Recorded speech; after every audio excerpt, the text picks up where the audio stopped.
going to say we don't have to wait the full 3 minutes, but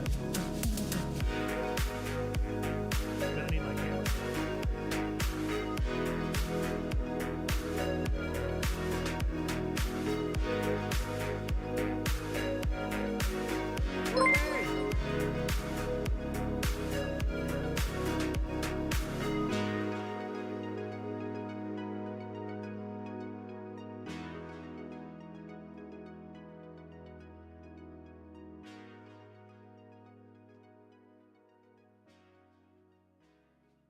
¿Por qué? Haha, cool. And why not? And why not? How we doing? What's good, folks? Am I a little quiet? Why am I a little quiet? Can you hear me okay? It looks like I'm real quiet.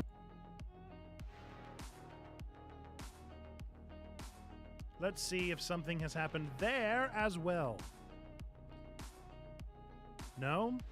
It's still coming through the same? Oh,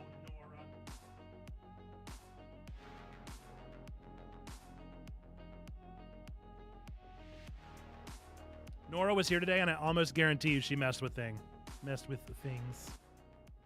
Ah!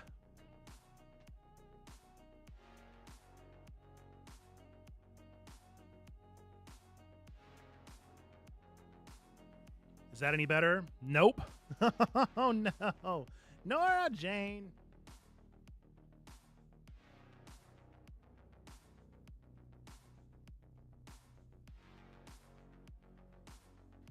Any different? No, it's not going up at all. How bizarre. What in the world?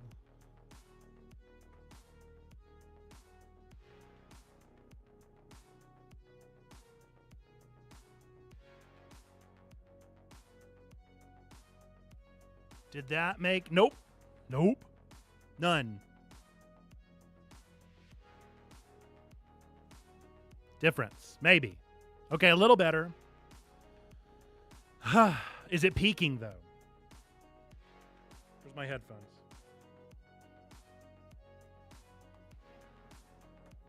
Happy Twig Night.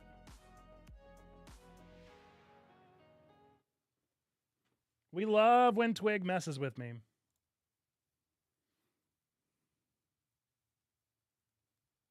Oh, no. That's not at all what I wanted to happen.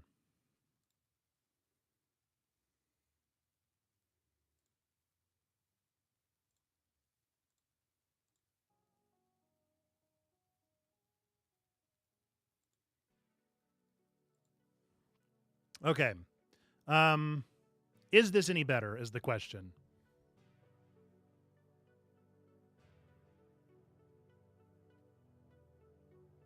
Does it have to go up even further? Will it ever stop? Yo, I don't know. Pick up the mic and I flow. Oh no, don't do that. How do I undo that? Oh no, how do I undo this? I don't know. I think it's a little better. I feel like it could be a little louder though. Is that what this does? I have no idea if that's what that does. What does that do?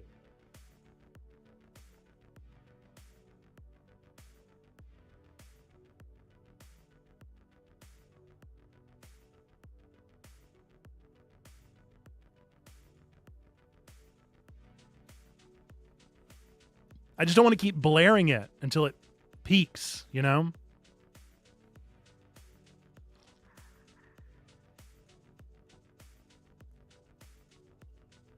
Is that any better?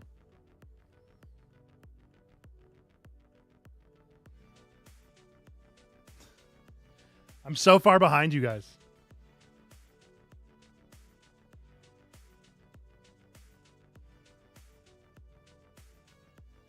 Okay, I don't think that's peaking.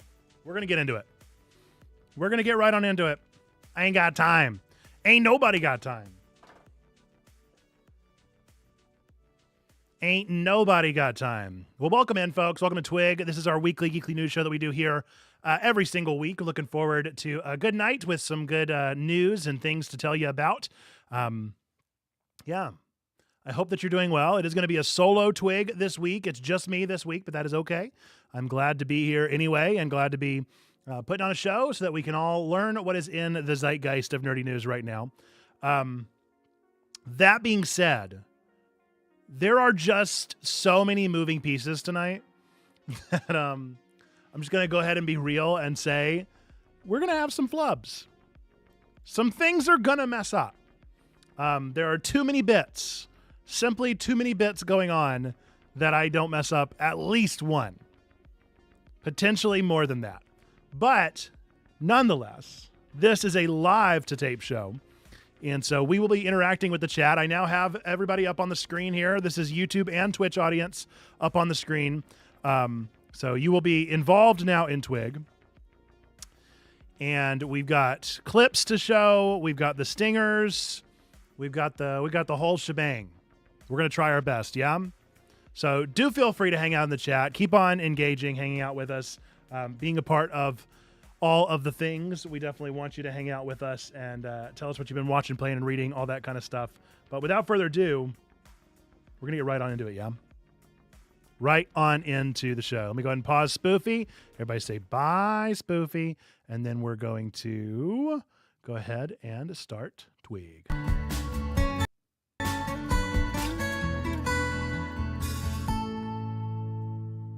And that is flub number one, is that our chat is above our stingers. So we're gonna start over. We're not gonna allow such a thing to continue. We're gonna do this right here. Okay. Now, let's get right on into Twig.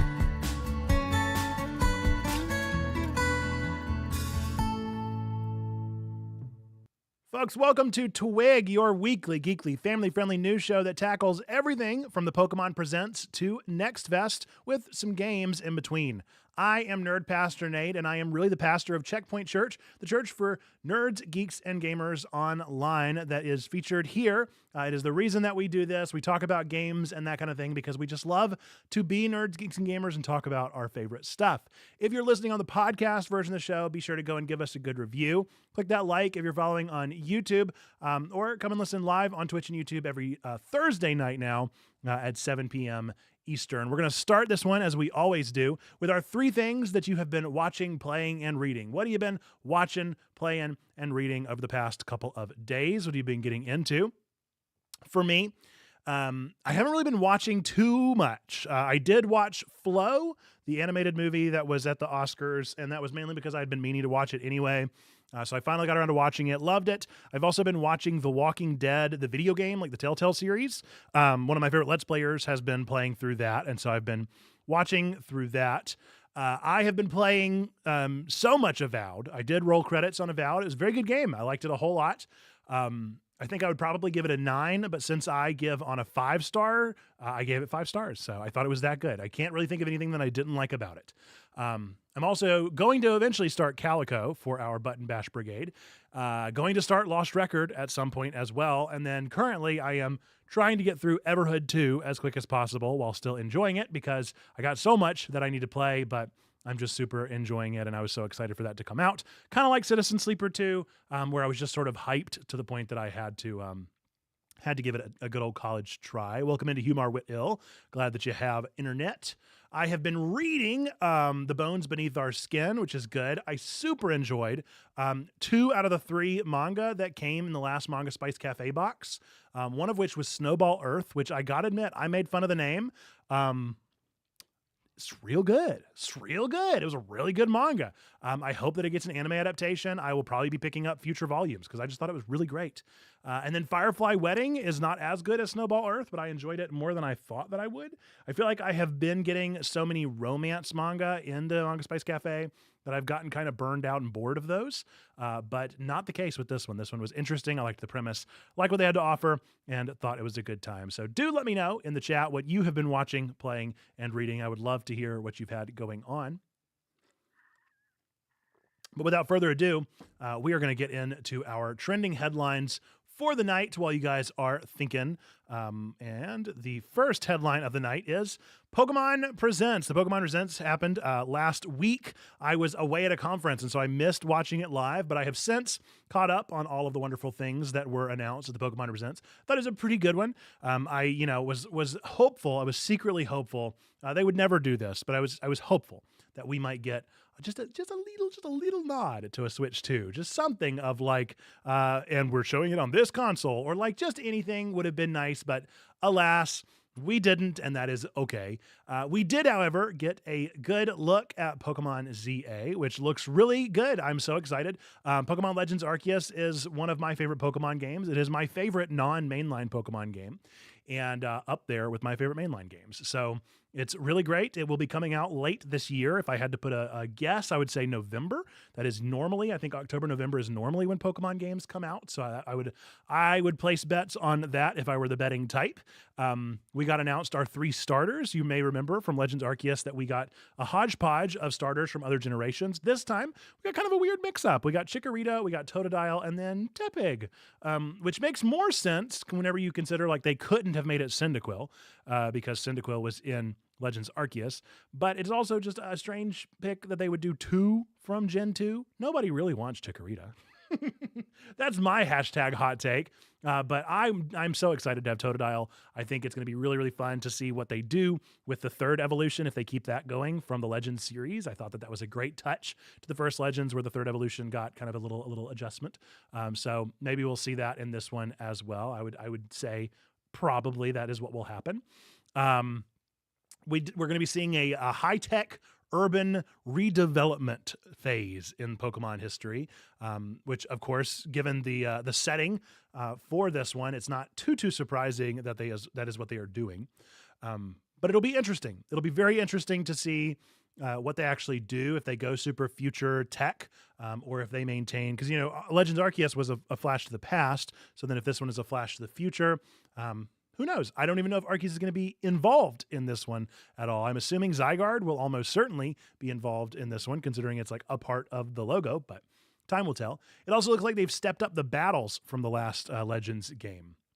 So, yeah, sure. Why not? I think that I really enjoyed the battles. I enjoyed the way that you catch Pokemon. This one showed kind of like a Xenoblade-esque style of battles where your character moves around a bit more. And sure, I mean, I'll give it a try. I loved the first Legends game so much that I'm just hungry for more of it. And I would love to see more of it. Nate wants a tease of Switch 2, and then Pokemon Company reveals a game that barely looks like it'll run on the Switch. Yeah, look, the Switch has surprised me again and again. I never expect it to run what it can run, and it may not look the best, but it sure does run it. It sure does run it, or at least mine does. I've never had a crash. It always does what it needs to do, and makes it happen somehow, some way. Let me go back there and read what we've been watching, playing, and reading while we're in between these things. Humor Waddell has been playing Ghost of Tsushima and Lorcana, reading Finish the Unbound and Do Androids Dream of Electric Sheep? Ooh, a classic. A classic, oldie but a goodie. DGC has been watching Dragon Ball Daima, Fullmetal Alchemist Brotherhood, Nerdy Sermons, YouTube and streams, playing Honkai Star Rail and Pirate Yakuza, and reading FMA and the Luke Axe Study. Yes, good shout out to the Luke Axe Study that is going on over on our Discord server. Exclamation point Discord in the chat if you're on Twitch, or you can go down in the description down below if you're on YouTube. Or discord.gg/checkpointchurch. Wherever, whatever, any of them work. We also got a little tiny sneak peek at something new that Pokemon is doing called Pokemon Champions.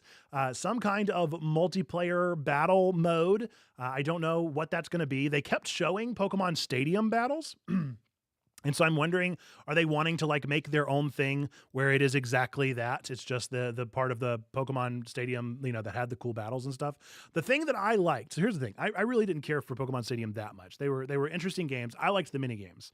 But what I did like about the battles was they really they stuck to their guns and they really animated the attacks, at least for a Pokemon game that was on the N64.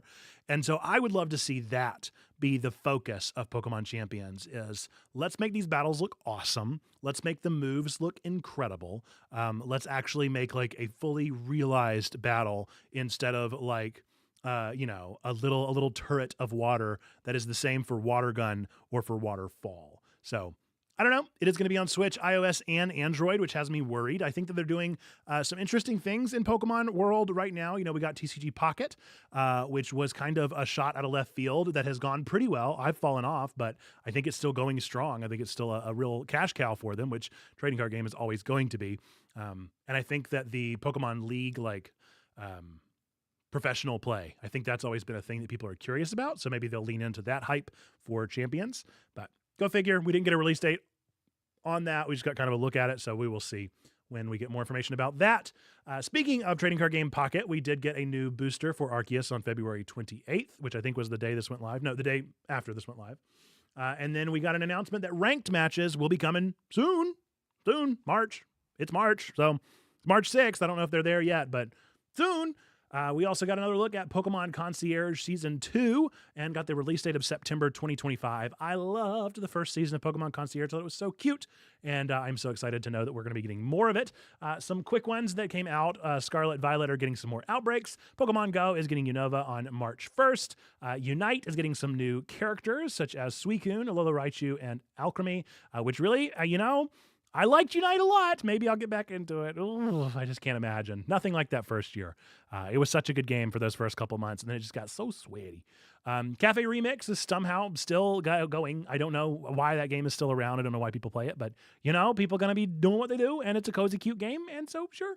Then we got another look at the worst named Pokemon game, Pokemon Masters EX. Brendan and May are getting champion outfits and being released for their characters. So. Okay, so there we go. That is everything that was announced at the Pokemon Presents this month for Pokemon Day. Thought it was a good one. I thought it was, it's not, you can't really, I put my expectations fairly low, fairly low for any of these nowadays so that I can just enjoy them. Just enjoy whatever they have for me, whatever might be happening. I just want to be excited for any of them. I was hopeful that I would get a look at Pokemon ZA, and you know what? Boom, I did. I got to look at it. So I'm satisfied with this one. I give it a thumbs up because I got exactly what I wanted from this experience, and then some, because I got some news about Concierge and a curious new thing called Pokemon Champions. We will see what comes out of the upcoming Nintendo Direct next month, y'all. Do you realize that is in April? That is a month away.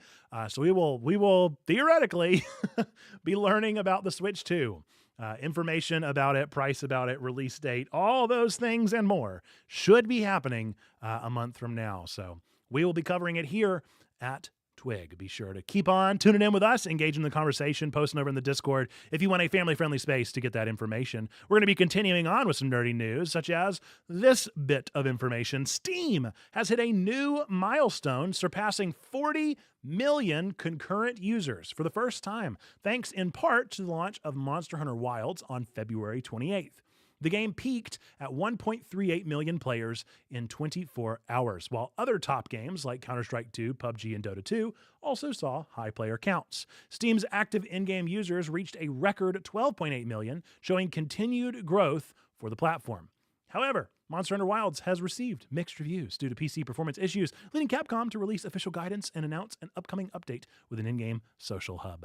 I am not a Monster Hunter fan. I don't know anything about the games. I really have never played them or experienced them to any degree, but I am excited to see that this one is doing so well. I will say the character designs are so fun.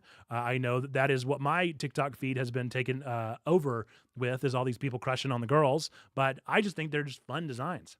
It reminds me of Final Fantasy with just the really realized characters. So maybe I'll eventually play a Monster Hunter game. I think I have Monster Hunter Stories maybe, but that's the completely different one. So I don't know. I'm down. I'm excited that this game is doing as well as it's doing. As I understand it, the premise of the game is not really just about hunting the monsters, but about mastering a weapon. And they have a bunch of weapon, lines that you follow or whatever, and that's not for me. So maybe I'll eventually download them and experience them and enjoy them, but as for today, I got too many games to play to add a new one on top of the list. So do let me know if this is one that you are planning to pick up, or if you're already playing it and enjoying it, because it does, it looks good, and people have been really enjoying it so far, and it's a pretty hyped and anticipated game. Not a huge fan as well, but this definitely finally did it for me. Oh, interesting. So you have started playing, or you're just, it's the thing that has caught your attention the most? Because I think that my attention is caught, but my list is too long. If I didn't have anything else to play, maybe, but I do. And so no. If I didn't, I might. If I, the way that it goes. So Monster Hunter Wilds, maybe I'll watch a Let's Play of. We shall see. Going on into our next bit of news, and our final for this segment is IGN's Fan Fest took place last week over the course of 5 days. 5 days, I think. Yeah.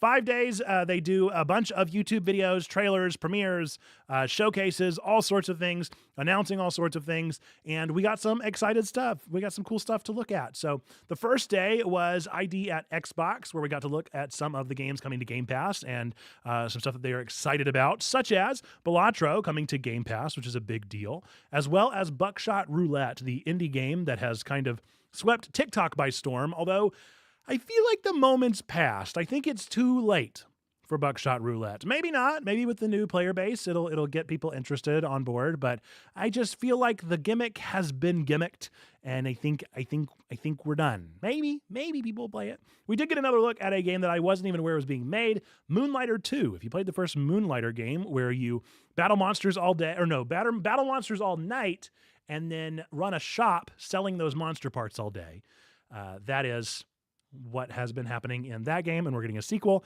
and sure, why not? I did never finish the first one, so maybe the second one will be even better and get me to actually play through to the end. Day 2, we got to look at a horror showcase, a lot of different things. We got another look at The Walking Dead Dead City Season 2, which will be dropping on May the 4th be with you. And most excitingly, George R.R. Martin did tease the potential of an Elden Ring movie. Didn't really hear more about that. Didn't hear if that's a confirmed situation or if that is just something else that George R.R. Martin is doing when he's not writing books and finishing the books. Whatever it may be, an Elden Ring movie I'd be down for. I think it's fun lore, and it would be an interesting thing to experience. We also got a look at day 3 of some anime, something that I did not realize. The upcoming Devil May Cry series, coming out on April 3rd, is being produced by Adi Shankar, who is a producer that I have followed for a decade and a half at this point. I will never forget whenever I first experienced his gory Power Rangers or whatever it was called. And he has just been a mastermind of doing these gritty reboots of series that I love. And so he was very much involved in that first season of Castlevania. I don't know if he stuck around through future seasons, but somebody that I mad respect for and would love to now put Devil May Cry on my series. Because I never really played Devil May Cry, but hey, look, if they do it right, sure, I'll give it a college try. We also got to look at an anime called Promise Mascot Agency coming out on April 10th that looked pretty cute. Don't know much more about that one. I always look for the Crunchyroll premiere things better than the IGN stuff. I feel like they cover anime so much better, as they should. Day 4, we got a little games showcase, not too much to be seen. We did get the Gex trilogy being announced, a remastering of the Gex trilogy, which was quite exciting for Gex fans. I can't say that I was necessarily one of them, but this has been a meme for many years that we'd eventually get Gex again, and now we have, so you can't say it anymore. Player Unknown also talked about a new game called Prologue Go Way Back. We got some looks at his game. Of course, that is the PU of PUBG. I'm sure he would prefer not to be referred to as the PU of PUBG, but that is Player Unknown's Battlegrounds. And so coming out with a new game called Prologue Go Way Back. Got a little look at an interview with them talking about that game. And then in a mashup that nobody expected except maybe 6 years ago, Brawlhalla is collaborating with Destiny 2. Sure, why not? Why not? 2 games that I've not seen or heard tale of in a little while. Day 5, we got an entertainment showcase. The thing that I'm most excited about for this one in particular is that Keanu Reeves announced a new docuseries covering the lives of creative people, which actually launches tomorrow, March 7th, called Visionaries. So I like Keanu Reeves well enough, but I really like creative people. And so being able to watch a docuseries on creative people sounds like a great experience to me. I'll have to give it a shot. We also got another look at the TMNT X Naruto comic that's going to be coming out and a little bit of the backstory and how those two universes cross over. And an exciting and curious thing has been announced by Universal Studios Hollywood that is cooking up a new experience for theme park enthusiasts called Fan Fest Nights that focus around big trending things like Back to the Future or what have you, where it's just kind of a deep focus on some kind of nerddom, fandom, if you will, experience for people to come to their park on a particular night of the year. As if those things are not already busy enough, let's give people an event to flock towards. So that is Fan Fest, all the things that happened. I don't know if you're big fans of Fan Fest. I will say it is something that I try to always catch. I think it looks like a cool thing, and I do really like that they do it. I like that it exists at all, that IGN is keeping up the hype and giving an excuse to get together and geek out about some things that are happening. So that is IGN Fan Fest. And without further ado, we're going to move now from our main headlines into our ad read for this one. Our ad for today. Hey, nerds, geeks, gamers, bookworms, all of you out there, are you looking for a place to dive deep into your favorite stories with a community that gets you? Well, Checkpoint Church has 3 clubs that are here just for you. First off, we have an anime club that this month of March is watching the movie A Silent Voice, a breathtaking film about redemption, forgiveness, and second chances. You're going to want to bring your tissues and your thoughts because this one definitely hits different. Our book club is reading The Sound of a Wild Snail Eating, which is a beautifully reflective journey into the quiet wonders of nature. If you've ever wanted to just slow down and appreciate the little things, a perfect thing for this season of Lent that we're entering into, this book will take you there. And then our video game club, also known as the Button Bash Brigade, is playing through the indie cozy sim Calico, the coziest game where you run a magical cat cafe, decorate it to your heart's content, and yes, carry giant fluffy cats on your head. It is pure serotonin, and you do not want to miss it. Look, if I didn't have you at Magical Cat Cafe, I don't know what to do. You can jump into one or all 3 of these clubs and nerd out with us together. Find out all the details on our Checkpoint Church Discord. That is discord.gg/checkpointchurch. I hope to see you there. Okay, that is our ad for this one. Next up, we're going to get into our main segment, which is going to be a little look into Next Fest. So last week, leading into this past Monday, was one of my favorite events of the year, which is called Next Fest. And so for our time together, I thought it would be fun for us to rank the 9 games that I played and just share with you a little bit about each of them. So let me see if I can get this to work accordingly. I'm not optimistic. I need a window capture backlogged. Oh no. It did not do it. It did it! Okay, cool. All right, so these are the 9 games that I did play. You had to miss Mondays. Yeah, we did have an extra long Mondays, which was also not on Mondays. We need to come up with a different name whenever it's not only on Mondays. But it was an exciting time. We got to play a lot of fun games. These are the 9 that I was able to play during the time that I had last week. So I played a game called Boca Planet, Rainbreaker, Pachinko TD, Haste Broken Worlds, Everhood 2, Wander Stop, The King is Watching, Fretless, and Dark Deity 2. So these were the 9 games that I got to play, and I'll tell you a little bit about them. Boca Planet was one that really intrigued me from the trailers that I saw over on TikTok. This is a game where the premise was described to me as it is a 2-player game in which you go back and forth between worlds and solve puzzles that the other person can't see. I was mistaken. That is not what this game is. This game is a game where you play 2 characters that do regularly break screens and go to different areas. The thing that didn't, so Trombone Dalek came on and played this game with me so that I would have a number 2 to play the game. And neither of us were prepared for what this game would be. This game looks cute, right? Storyline, so dark. Storyline is so dark, so unexpectedly murderous intent. Just like terrible things, kidnapping children. It was so entirely unexpected of a game called Boca Planet that is this adorable TikTok experience where you're solving puzzles together. So I will say, that being said, it sure did intrigue me and Trombone, and we're already like, when can we play this again? Because I'm kind of into it. So we will maybe be playing more of this on stream because we were so into it, but an unexpected experience, to say the least. Rainbreaker looked just like Hades. If you played Hades, then this is another Hades-like. It was pretty fun for what it's worth. It looked really pretty and had some interesting power-ups and things. So if you are a Hades fan, you should definitely play that one. I won't say that it had any like notable things aside from being a cool Hades-like. Pachinko TD was a minimalist and super simple, just like it sounds like, pachinko game in which you are building towers to cause the pachinko bits and pieces, which are in this case typically like goblins or ogres, to hit into your towers so that they don't harm your castle at the bottom of the pachinko. Pretty stinking fun. I had a really good time with this one for what it's worth. I mean, you know, a minimalist game is a minimalist game, and so you're going to get so much out of it anyway, but super fun, super like innocent, and just super easy to play. I liked it. 2 thumbs up. No notes. I just wanted more. Haste Broken Worlds is the Sonic game that Sonic 3D fans wish that they would make. This was an experience that took me a while to understand what was going on in. I will say that the tutorial was not exceptional, but I do think that the game itself was beautiful. I particularly enjoyed the characters and the character art behind them. It reminded me of TWIG for fans that are, for people that are fans of The World Ends With You. I thought it reminded me a whole lot of that universe.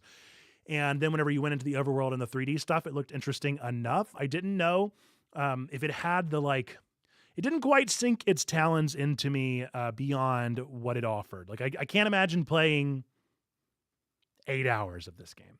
I could imagine playing 3. So, you know, take that for what you will. I bet this game is significantly longer than that, especially considering it's a roguelike, but I don't know.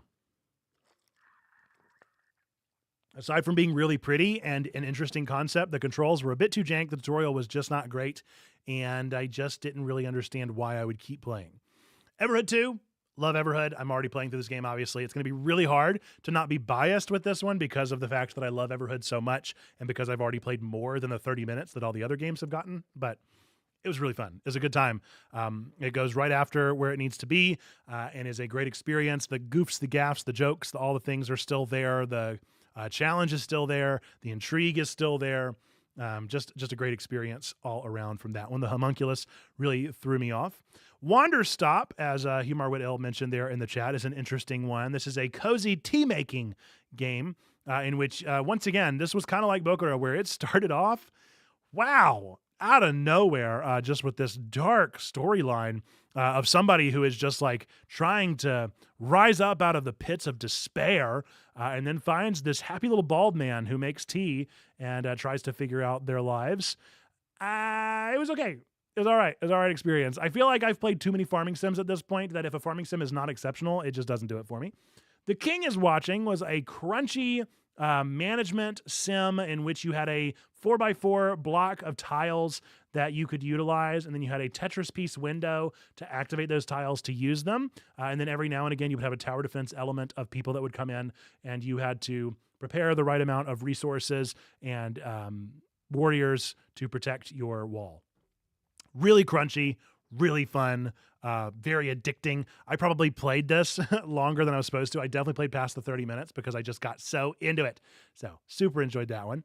Fretless is a music-based RPG where the main character battles via music, and it very much felt like Super Mario RPG. So if you're fans of Super Mario RPG or the Paper Mario series, you'd probably be fans of this one. If you're a fan of music and instruments, they did some really fun things with it. All the upgrades felt like things that I would have done as an actual musician. Like I would have used, certain like humbucker upgrades or things like that. And they actually they used bridges and they used cool things and tuning pegs and stuff like that. So they did a really good job of taking it seriously as a game based around music upgrades and music upgrade components rather than just being like, here's bigger guitar. They were like, no, you're going to upgrade each individual piece in a thoughtful and meaningful way. Okay, then we have Dark Deity 2. Dark Deity 2 is a Fire Emblem-like. I didn't have enough time with this one. I got to be real. It was just super vanilla. What I got to play of it, I did not get to play enough. The art was nice. It was fully voice acted, which is a great call for a Fire Emblem game. 30 minutes is just not enough time to even sink your teeth into what a tactics game is doing.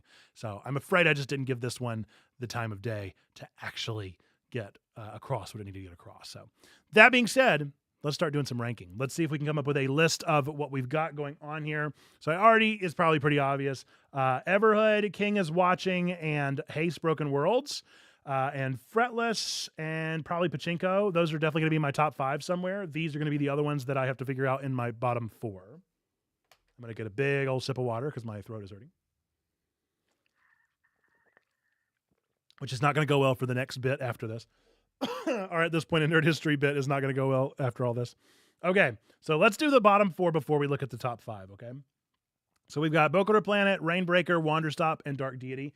Dark Deity, I'm afraid, is just definitely at the bottom. I think then probably, honestly, this might be the right order. I think that is the right order. I think that Dark Deity, I just didn't get enough time. You know what? I'll put it above Wanderstop because I think it had more. I liked the characters better. I was able to get I like the play style. At the very least, it was a Fire Emblem game and did what a Fire Emblem game needs to do. Rainbreaker, I mean, was just all around a better tutorial, a better experience in 30 minutes. Probably if I gave Dark Deity more of a chance, these two would easily be swapped. I don't see Rainbreaker going anywhere for me as far as like, I enjoyed Hades a whole lot. But I just, I don't know. They don't go as deep. They don't go as like where I'm wanting. They don't have the narrative based storytelling of a Fire Emblem. They don't have the kind of emotional like character drama. They're crunchy. They're fast. They're adrenaline heavy, and they're good games, but not necessarily speaking to my desires as a gamer. Boku no Planet, yeah, definitely better than Rainbreaker. It was, I mean, for what it was worth, I mean, as a puzzler, it wasn't necessarily doing anything too innovative beyond just a baffling story. Pachinko TD. So fun, so crunchy. Fretless, definitely better than that one. Haste, I gotta say, the tutorial just wasn't it. I got confused. I got turned around. I found, that it was interesting. It was intriguing what it was doing, but like this one knew how to do it, right? The real question is between these two, which is better. I feel like Pachinko TD, it's insulting to put that above Haste because the level of innovation happening in between these two games is dramatic. But sometimes the simple minimalist games, the what's it called? The Newgrounds games, are pretty addicting for a reason. Between Fretless and King is Watching, I mean, considering the fact that I could not put King is Watching down and had to go play several more hours of it, I think it's got to go right there. And then Everhood, I just feel so biased. I feel so wrong. Just based off the first 30 minutes, would it still be here? I think it would. So let's see. I think this is my order. This feels like a pretty good order, but we're going to do our usual thing and see if I agree with it. So Everhood 2 was better than The King is Watching. I think so. The King is Watching is better than Fretless. Somehow it is. It baffles me how good that game is. Fretless is better than Haste. I don't think it will be in the end. I think that Haste will hopefully overcome. I really do like their art. I really do like their style, their music. All of it was really, really good. I just didn't enjoy the tutorial experience. I did not enjoy the actual demo. It just wasn't it. Better than Pachinko TD. I mean, look, Pachinko did a great job with that tutorial, but I got to give it to him for that TWIG art. Pachinko TD better than Boku no Planet? I think so. Boku no Planet better than Rainbreaker? Yes. Rainbreaker better than Dark Deity 2? Probably not eventually, but what I got to play, yes. Dark Deity 2 better than Wanderstop? Unfortunately. Sorry, Humor Widow there in the chat. I'm afraid that while Wanderstop was a good game, all of these games were good, it was not good enough to rise up out of the ranks of 9th place. So there you go. There is my ranking of the top 9 games that I have played in Next Fest in 2025. It'll be fun at our next Fest, which I think is June, maybe July. We will add those demos to this list and redo the ranking. So that'll be a fun time to get back into it and experience the rest of the ranking list and see where the rest of the demos line up. So let's view this list, see how we feel about it. There we go. We got our gold, our silver, and our bronze. Everhood 2, King is Watching, and Fretless. Chats in the clap. We love to see it. We love to see the experience of Next Fest ranking for Backlogged. Okay. Well, that is our main segment. Do let me know if you got a chance to play any games for Next Fest. I would love to hear what demos you were excited about. This is one of my favorite times of the year. We get it 3 times, and I love it every single one. I love demo games. I love indie games. I love finding new games that nobody else has really heard of. It's just a good experience all around. You knew Everhood 2 would be number 1. Yeah, I mean, look, it's kind of a shoe-in, It's kind of a shoe-in. Okay.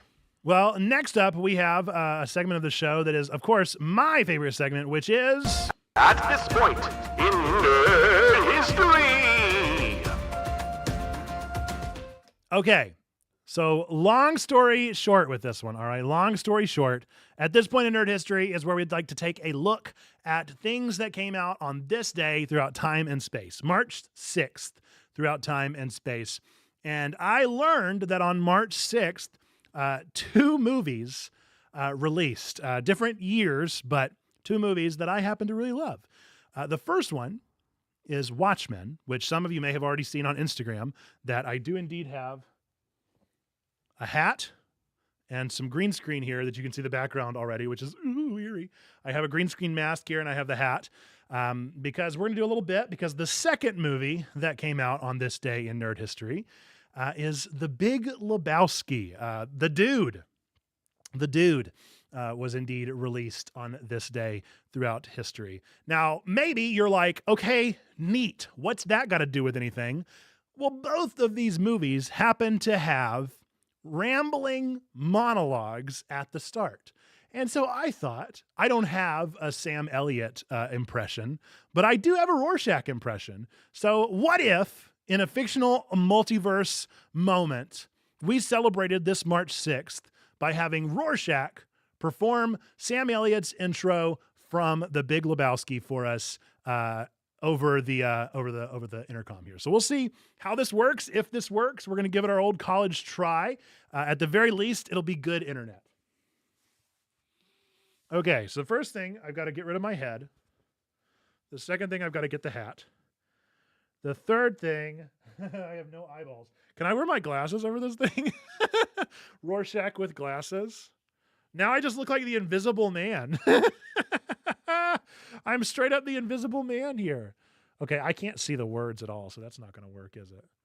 Can I make the font bigger? I told you something was inevitably going to go wrong. I should have pre-recorded, huh?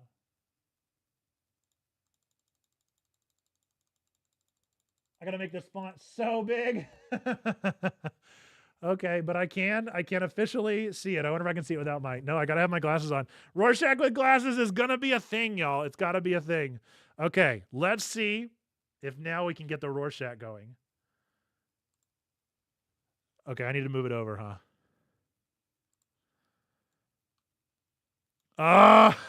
Oh, with the glasses is so silly. It's so silly. But it is very funny. Man, I wish I could see. I guess I should have pre-recorded it because I didn't consider the fact that I wouldn't have my glasses on, even though I do hear Invisible Man. Checkpoint Man, indeed. All right, let's restart this bit. And for the first time ever, to the best of my knowledge, here is Rorschach performing the opening monologue from The Big Lebowski, with as poor vision as can be had. For your listening pleasure, enjoy.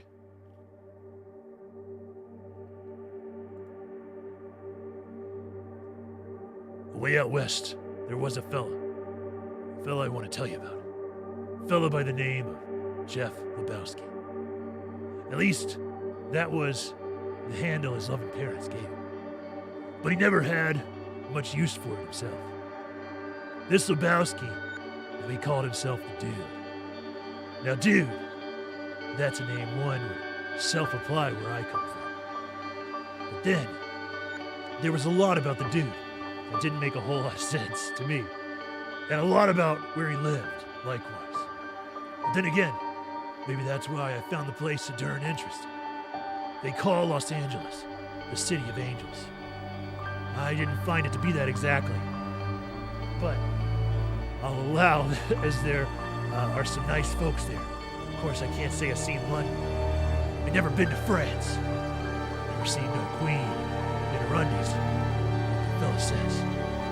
But I'll tell you what, after seeing Los Angeles, and this is here story I'm about to unfold, well, I guess I've seen something every bit as stupefying as you'd see in any of those other places.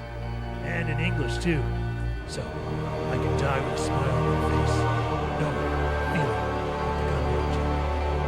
The story I'm about to unfold took place back in the early 90s, just about the time of our conflict with Saddam and the Iraqis. I only mention it because sometimes there's a man. Now, I won't say a hero, because what's a hero? Sometimes there's a man, and I'm talking about the dude here. Sometimes there's a man who he's a man for his time and place. He fits right in there. That's the dude. Thank you. Chat to the top. Thank you, Warshak. Woo! A little fast for the bit, but I'll take all the chats in the clap because, oh boy, that was an experience. Hopefully, I don't think that happened anywhere else on the internet tonight. That's all I can do. That's all I can tell you. That's all that I can give you is that is the only place that just happened on the internet tonight, okay? That's it. That's the only one. Oh, mercy.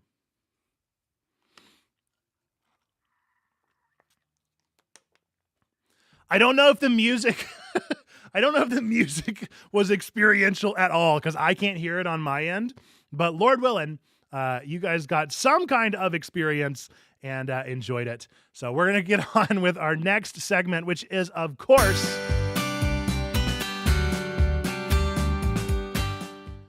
it is time for upcoming releases, where we take a look at 3 things that are coming out in the upcoming months, in the upcoming week that I am particularly excited about. We're going to start with our first one that drops tomorrow from Boon Jong-ho, which is going to be not Lost Records, although I am very excited about that, but is going to be Mickey 17, the latest Robert Pattinson flick in which he is, I think, a clone. Or maybe he just can't die or something along those. Maybe they're printing him out. I can't remember exactly the premise, but this is from the same director who made, of course, Parasite, as well as many other wonderful and unexpected movies. And this is one that I think is going to be a good time. Mickey 17, a sci-fi thriller based on the novel Mickey 7 by Edward Ashton about an expendable, a person who is sent on dangerous missions, sometimes even suicide missions. If the expendable dies, a new body regenerates with most of the memories intact. I think it's going to be great. I cannot wait to see it. It's going to be a fantastic film to experience. The next one is going to be Split Fiction, which I believe maybe dropped today. Maybe, I think, very soon, if not today. This is the latest game from, of course, the same people that made It Takes Two. And this is a co-op adventure where you're going to embrace mind-blowing moments as you're pulled deep into the many worlds of Split Fiction, a boundary-pushing co-op adventure. And I'm hearing fantastic things about it. And we love to hear fantastic things about games. I would love to say that this is a game for me. I'm not big on co-op, but sure, I enjoyed It Takes Two well enough. And I do enjoy this premise even more than It Takes Two's premise. I like the idea of a couple of fiction writers experiencing the fiction that they have written. Big fan of that. Big fan of that. Okay, the last one is one that I was not expecting, nor was I prepared for. So some of you may realize this about me. Some of you may have already known this about me. I am a you see some green screen in my hair? There's a little bit of green screen in there. Oh no. I'm a diehard fan of Tokyo Games, which is, of course, the creator of Danganronpa, Kodaka, and the creator of Zero Escape, Uchikoshi, working together in this brilliant mind meld. They make games together, and they come out with some very fun stuff that's very exciting for me as somebody that is a fan of both of their universes. Uchikoshi got his start, or at least really his first known work, in a visual novel series called Never 7 and Ever 17. I have never been able to play these games because they are just simply so dated that it's hard to find a machine that can really run them or find a ROM that has updated them or what have you. They are getting remasters out of nowhere. Had no idea this was even happening, but now I get to play Uchikoshi's foray back in the year 2000, whenever I was in elementary school. Never 7, The End of Infinity is a remaster of the visual novel game from the year 2000. To the promise we once made and the place you must return, the protagonist, Makoto Ishihara, had the worst possible awakening. He had a dream in which a girl died a tragic death right in front of his eyes. The seminar training camp was supposed to go off without a hitch, or so Makoto believed. I don't know if it's like a death game. That's typically not Uchikoshi's bag, but he does like really deep, twisting, baffling, bizarre stories that don't make any sense and then do, and then pull in some random like wiki page of information for a while. So I'm super duper excited about this. Just another couple of games that I got to add to my list of time that I don't have. But these are two games that I have never played and would absolutely love to experience for the first time. So we will see when I get to experience these, but hopefully it is sooner than later because I love Uchikoshi and I have been wanting to play these for quite a long time. So that is my three things. If you have three that you are excited about as well, or if you have anything that you're excited about that's coming out in the next week, do let us know over in the chat. But we're going to move from that into our, of course, next segment of the show, which is Meme of the Week. It's right time for our Meme of the Week. Our Meme of the Week this time was submitted by Maybe 30 Bats. It, of course, has Gimli here. I never thought I'd be fighting side by side with an elf. And then Legoland UK says, and what about side by side with a UK themed park attraction? And then Gimli responds, Legoland, I could do that. A great bit, a good goof, a fun laugh, good stuff, irreverent, unexpected Legoland instead of Legolas. Good stuff. So that is our Meme of the Week this week. That is the one that got the most reactions. If you would like to be considered for Meme of the Week next week, then be sure to go and use our Memes and Goofs channel over on our Discord. That is discord.gg/checkpointchurch. Down in the comments if you're on YouTube, or !Discord in the chat if you're over on Twitch. Come join us in that space. Post your best memes, and if yours is the one that gets the most reactions over the course of the next week, then you could be Meme of the Week next week. Thank you, Bats, for that submission. We're going to get now into the end of the show. Folks, thank you for watching. Appreciate you indulging in my Rorschach impression. Hopefully you had a good time with that. You know, we're trying to figure out at this point in nerd history, trying to figure out how to make it engaging and entertaining and silly and all those things. But this one, it was a blending of two iconic heroes. So I don't know if it worked or not, but I had a good time, and that's what really matters. But this, nevertheless, regardless of any of those things, regardless of things going wrong, this has been Twig, your weekly, geekly, family-friendly news show delivered live on twitch.tv/checkpointchurch and youtube.com/checkpointchurch each and every week, keeping your family connected to the world of nerdy news. If you watched this far, you probably enjoyed this one. So remember to give us a 5-star on your podcast app. Click that like button. Recommend the show to all of your favorite nerds. Folks, we appreciate everybody that watches the show. Whether you share, whether you like, whether you comment, whether you're a lurker, whatever, we appreciate you. But we want to give an extra special shout out to those that also throw a couple of bones our way. And so we do a special thanks to our Twitch subscribers, our YouTube memberships, and then those that do both. So thank you to Twitch subscribers, Chovy, Buish, Tina Christina P, Mindful Marlena, Xander Calrissian, Joanna the Scribbler, Sneaky Big 633, Sugar Haiku, Wise and Lemur, Maybe 30 Bats, Trombone Dalek, Go Be Church, Perspective, and Coyote 42. Thanks to our YouTube subscriber, Leanne. And thank you to our both Twitch and YouTube subscribers, Nerd Pastor Nate and Twyla 27. Is there going to be Twig next week? Yes, indeed, there will be Twig next week. So be sure to stick around, stay tuned in for all the good information coming at you next Thursday, 7 o'clock Eastern here on our YouTube channel and Twitch channel. And with that, we're going to be ending this one as we always do with our 3 things that we believe to be true about every single one of you out there. Whether you believe in God, don't believe in God, go to church, don't go to church, hate God, hate church. Nevertheless, we still believe these 3 things to be true about you. Number 1, we believe that God loves you, like really, really loves you. Number 2, we love you. We want community with you. That's why we're doing this. That's why we talk about these things. That's why we wear green screen masks and mess up our hair and get green screen stuff all in them. And that is because we love you. And number 3, we do all of this because we believe that you, yes, you, no matter who you are, where you've been, what you've done, none of those things change this third one, that you matter. You are a person of sacred worth. The world is a better place. Why? Because you are in it. Folks, with that, and until the next time that I see you, thank you for tuning around for Twig. I appreciate you being here, and I will see you in the next one. Bye-bye!